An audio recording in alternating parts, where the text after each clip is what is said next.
Hepinize gürültülü bir Hanoi sabahından günaydın. Sabah saat 7.30 Halong Bay'e gidiyoruz. Turumuzu yine şehir merkezindeki bir acenteden aldık. Kişi başı 40 dolara. Gerisini yolda anlatacağız. Hanoi, Vietnam'ın en turistik yerlerinden biri. O yüzden turizm çok gelişmiş. Dün Ninh Bih'e gitmiştik. Oraya da yine aynı günübirlik tur alıp gittik. Çok sevdik orayı. Bugün de Halong Bay'e gideceğiz. Bu Halong Bay'e normalde 2 günlük, 3 günlük cruise turlar da oluyor. Önceki gelmemde gitmiştim. Çok cruise turu sevmemiştim. Günübirlik gidip geleceğiz.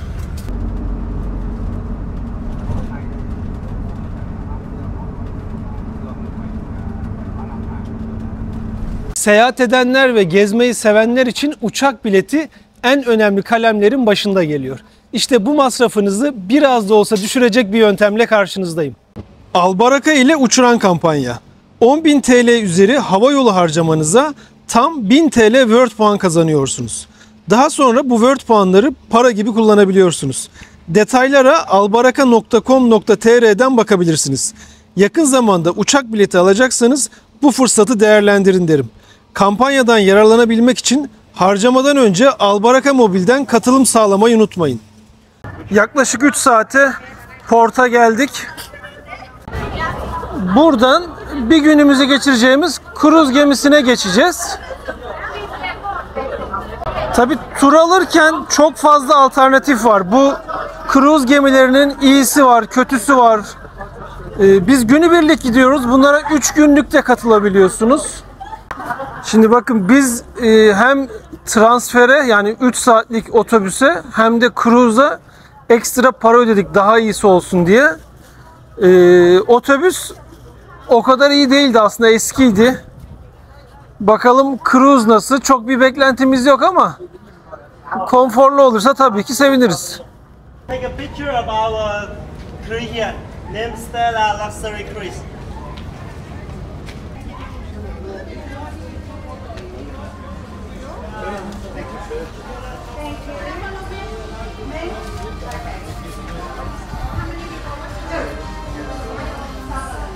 Thank you. Evet. Vallahi beklediğimizden iyi. Masalarda isimlerimiz yazıyormuş. Yeah. I mean, when you go out the boat, when you come in here, you will see the Stella Luxury Cruise. Yeah. Menüde genellikle deniz ürünleri var.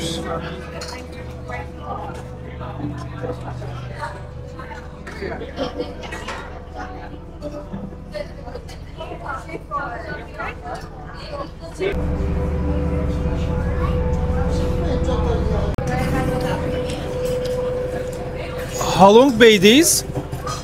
Ama asıl manzaranın olduğu yere daha bir saat var.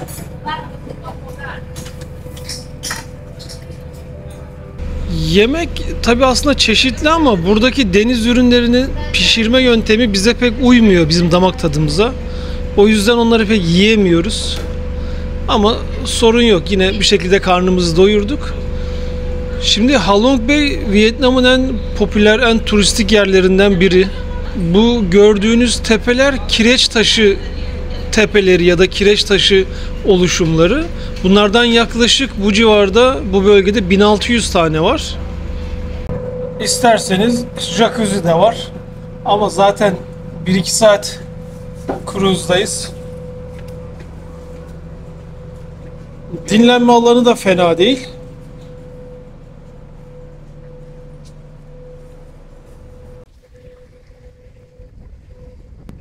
İnşallah biraz güneş açar da bu manzarayı daha iyi görürüz.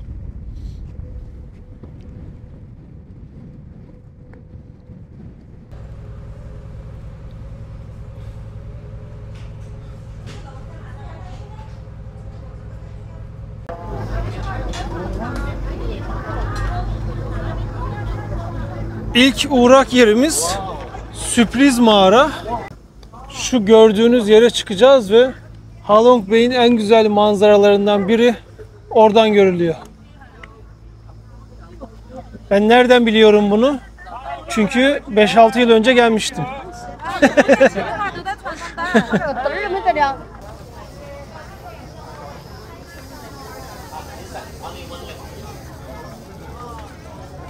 Tabii birkaç kruz peş peşe gelince burada metrobüs kuyruğu gibi kuyruk oluştu. Bir de şu an ölü sezon, öyle düşünün.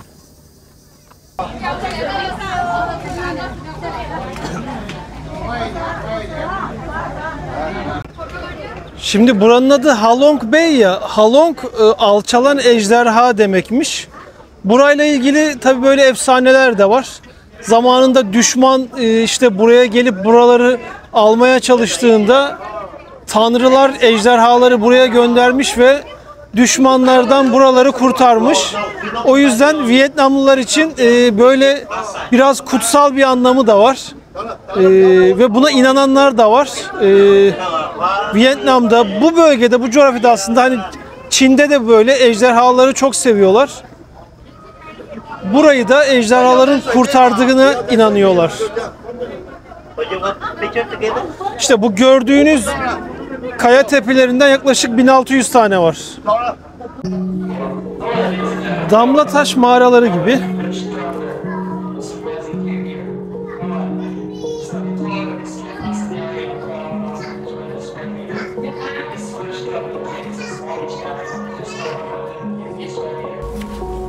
Bir üste doğru devam ediyoruz.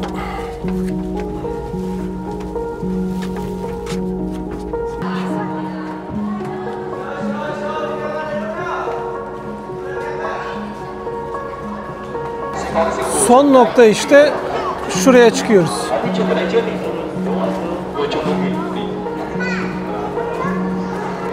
Dışarısı sıcak ve bunaltıcı bir nem var. Ama mağaranın içi çok serin.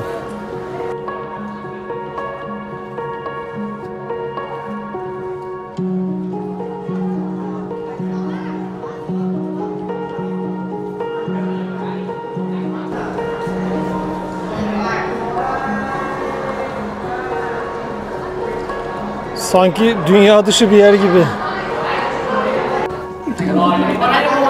İşte Zülal'le bizim bir 30 yıl sonraki halimiz.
Mağara da gerçekten yani güzel, Allah için.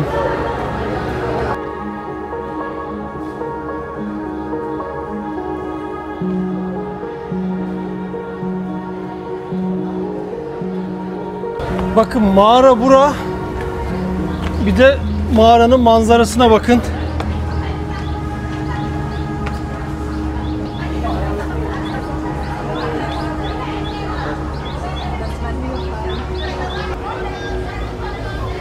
Tabii en güzel manzara en tepede. Yaklaşık 400 basamakla buraya çıkıyorsunuz.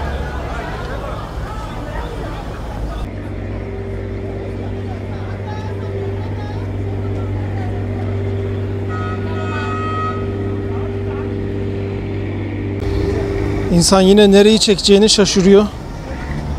İşte bu gördüğünüz tepelerden yaklaşık 1600 tane varmış bu civarda.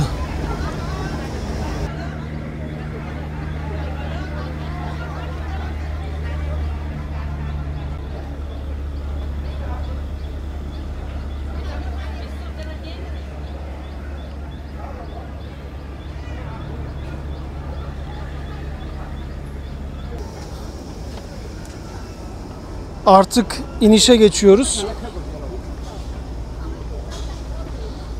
Bakın biz geldiğimizde sıra yoktu. Şimdi bayağı bir bekleyen var. İşte en güzel manzarayı izlediğimiz nokta buraydı. Mağarada oranın arkası.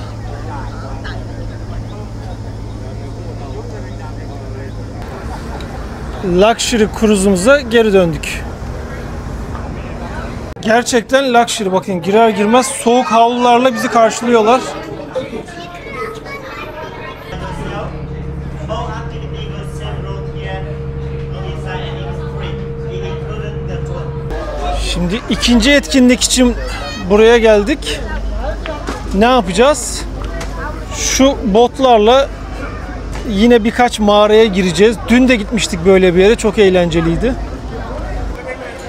Buralara bireysel olarak gelmek gerçekten zor. Yani olur ya, Hanoi'ye geldiyseniz buralara da günlük ya da 1-2 günlük tur almanız gerekecek.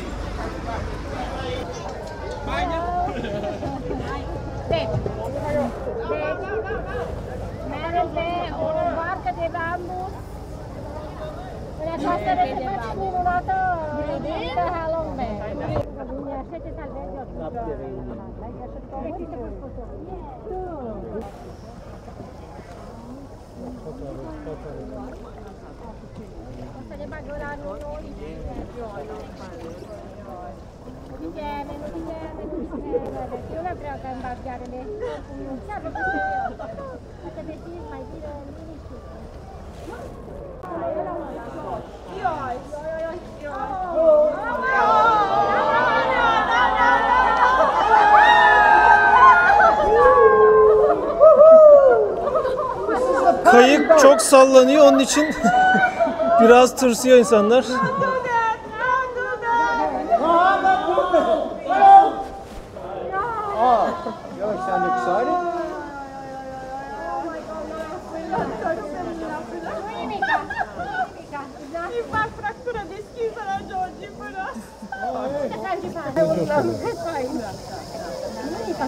Bu dönemde Vietnam'da okullar tatilmiş. O yüzden yerel turist de çok fazla var etrafta. Mesela önceki gelmemde Çinli turist çoktu. Şimdi Çinli turist çok görmüyoruz. Onun yerine Hintli turist çok görüyoruz.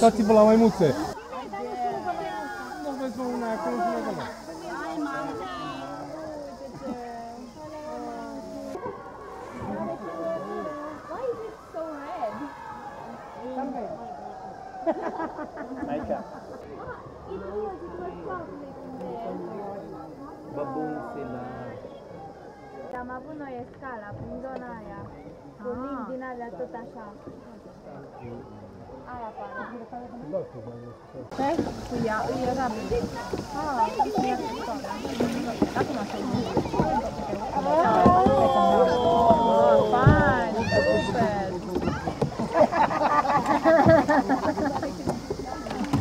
Now, you're not going to do it.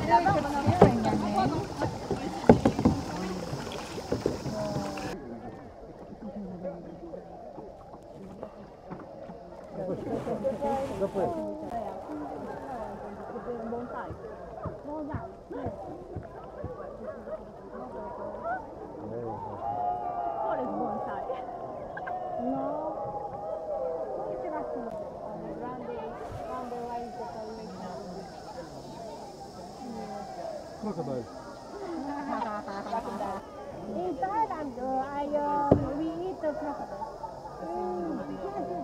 And fish? Yes, chicken. I chicken. Yes.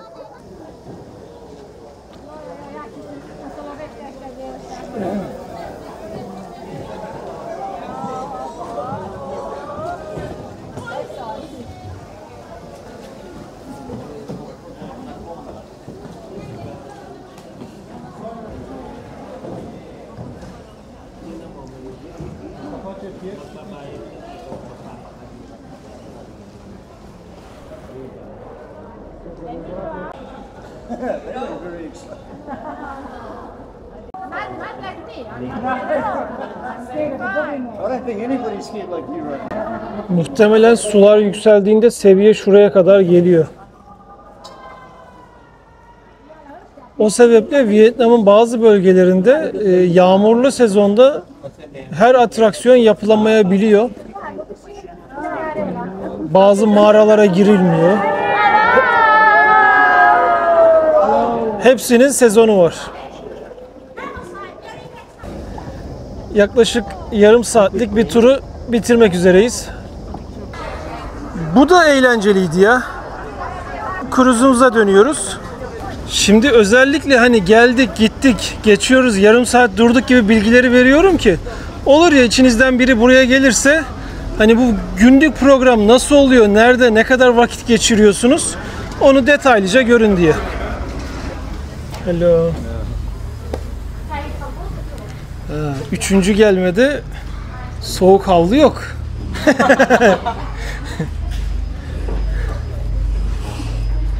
Tabii işte turizm burada en önemli gelir kaynaklarından biri. Bakın feribotun içinde şort da satıyorlar, cep telefonu koruyucu satıyorlar, hediyelik eşya var, takı toka var. Yani ne yapsınlar işte bir şekilde buradan para kazanıyorlar. 15 dakikaya adaya gideceğiz. Orası artık bugünün son durak yeri. Çok uzun zaman olmasa da yarım saat böyle jacuzzi keyfi yapabilirsiniz. Bu arada burayı böyle güneşli, gökyüzünü mavi görmek gerçekten kolay değil. Hep buralar bulutlu oluyor.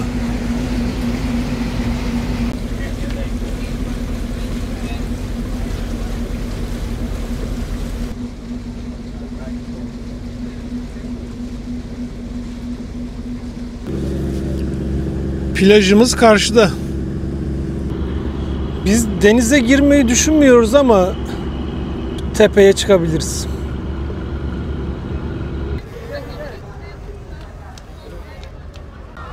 Okay, make you everyone enter inside for 15 followed by the back here.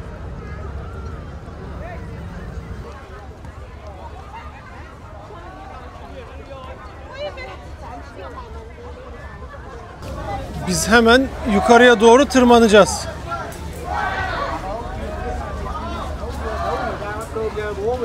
Bu arada adanın adı Titop. Titop adasındayız.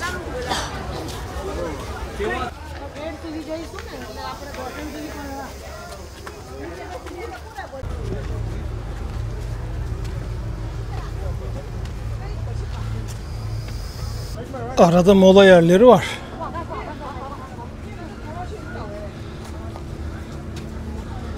Bu manzara her yerden güzel ya. Yani nereden bakarsanız bakın yine güzel.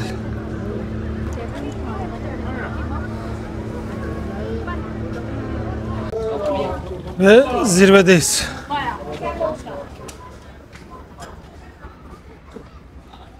Gerçekten çıkmaya değer.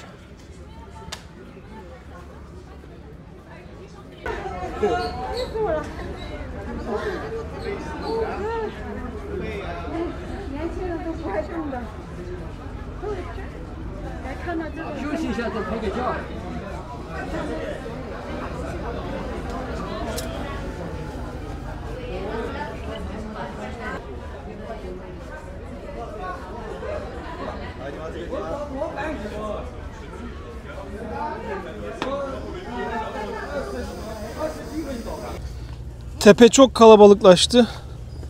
Artık iniyoruz.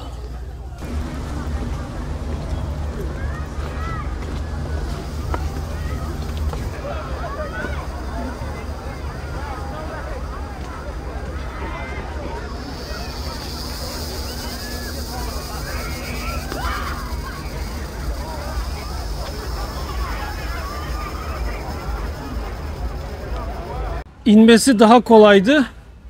Nasıldı gün? Çok güzeldi. Yani ben gerçekten yine bu kadar beklentiyle gelmedim bu tura ama çok keyifliydi, çok güzeldi.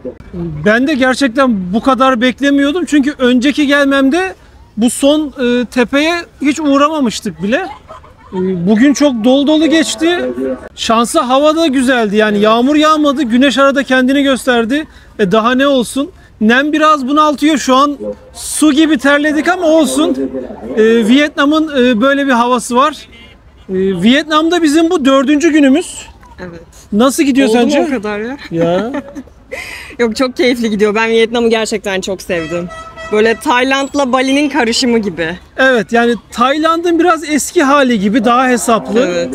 Turist için, yani turist sever bir yer. Turist yanlısı bir yer. Arada böyle bir şeyler satmaya çalışanlar oluyor ama o kadar da olur. Çok daha kötülerini gördüğümüz için Hiç örnek vermeyelim. yani burası kabul edilebilir. Doğası çok güzel. Biz Hanoi'dan buraya günlük tur alarak geldik. Şimdi yine cruise'umuza dönüp önce otobüse, oradan da Hanoi'ye döneceğiz. Hanoi videomuzu ayrı yaptık. Yapacağız. Ninh Bih'i ayrı yaptık. Hanoi'ye gelirseniz bizce kesinlikle hem Halong Bay'e hem Ninh Bih'e gelinsin, değil mi? Kesinlikle, evet, katılıyorum. İkisine de gelinmeli. Yani ayrım yapamam. İkisi de ayrı keyifliydi. Tabii daha erken ama Tayland mı Vietnam mı desem? Tayland'da Phi Phi adasına falan benziyor buralar. Yapmayayım, seçmeyeyim. Konuşamadım. Şimdi o soruyu sormayayım. Evet. Şimdi değil, bitince. Vietnam bitince soralım. Evet, Vietnam bitince. Bizim Vietnam gezimiz devam ediyor. Sonraki videolarda görüşmek üzere.